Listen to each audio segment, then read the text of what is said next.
Have you ever talked about something random like needing a new toaster? Suddenly your phone is flooded with toaster ads. Creepy, right? It feels like our phones are listening, but are they?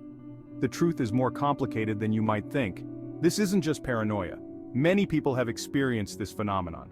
The question is whether it's spooky coincidence or something more sinister. Let's dive in and separate fact from fiction. The idea of our phones constantly recording us is unsettling.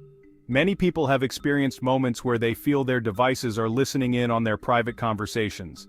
This suspicion often arises when we see ads or content related to something we just talked about. It's a chilling thought, isn't it? The notion that our every word could be captured and stored without our consent.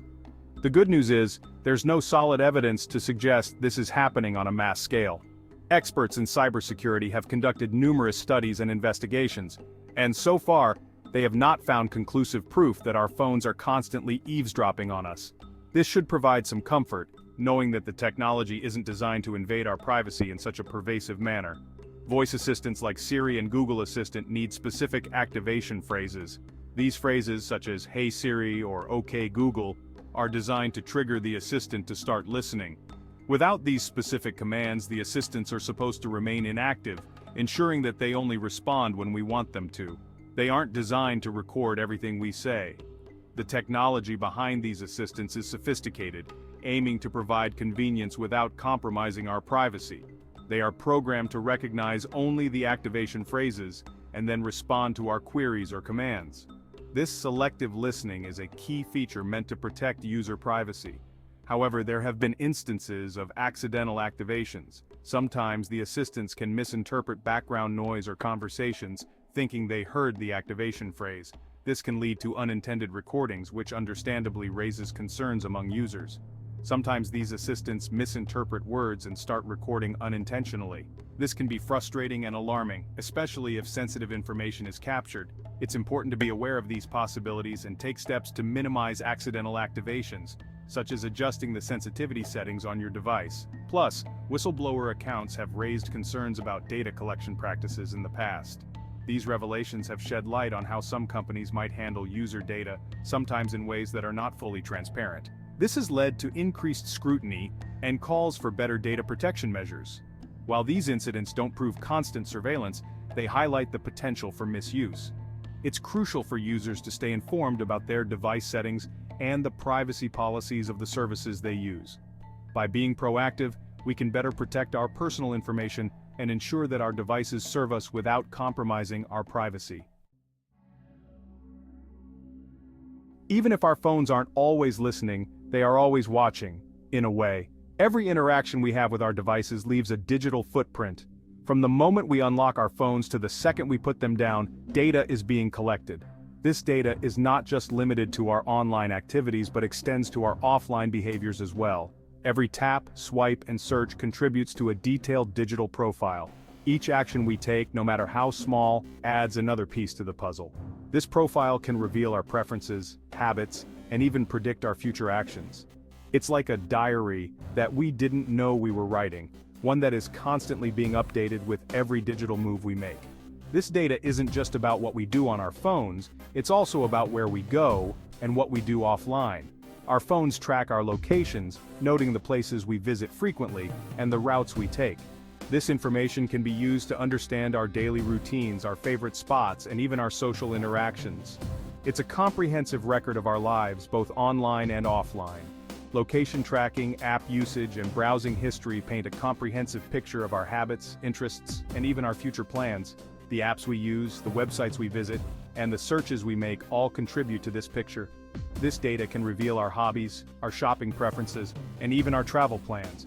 It's a detailed map of our lives, created from the data we generate every day. This data is valuable for targeted advertising. Companies use this information to create personalized ads that are tailored to our specific needs and desires. These ads are designed to be highly relevant and engaging, making them more likely to capture our attention and influence our purchasing decisions. Companies can tailor ads to our specific needs and desires, making them eerily effective. By understanding our preferences and behaviors, advertisers can create messages that resonate with us on a personal level. This level of personalization can make the ads feel almost intuitive, as if they know exactly what we want and when we want it. It's a powerful tool that can shape our choices and behaviors in subtle yet significant ways. Let's not forget about the cameras and microphones built into our phones. While these features are useful for communication and creativity, they also pose a privacy risk. Apps often request access to our cameras and microphones, even when it's not essential for their functionality.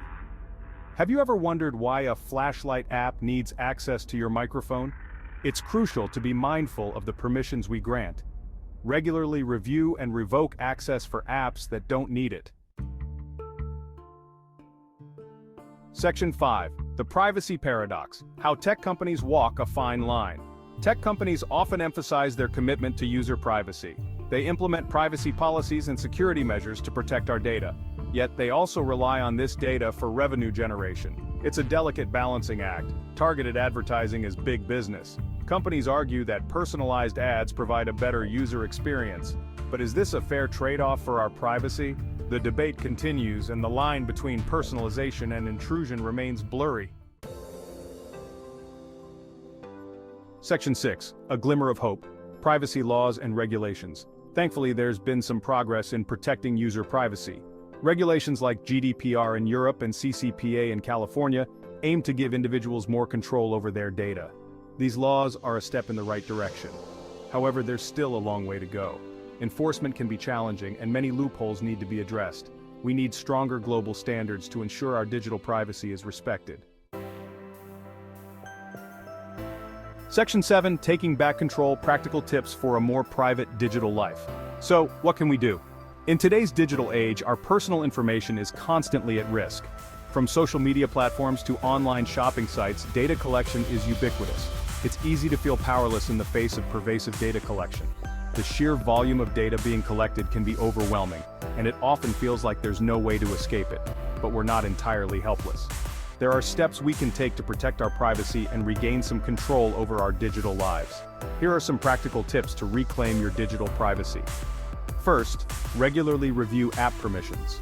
Many apps request access to information they don't need. By reviewing and adjusting these permissions, you can limit the amount of data you're sharing. Regularly review app permissions. Don't blindly grant access. This simple step can significantly reduce the amount of personal information that apps can collect. Limit location tracking. Disable location services for apps that don't need it. Many apps track your location even when it's not necessary. By turning off location services for these apps, you can protect your privacy and reduce the risk of being tracked. Use a VPN. Encrypt your internet traffic and mask your IP address.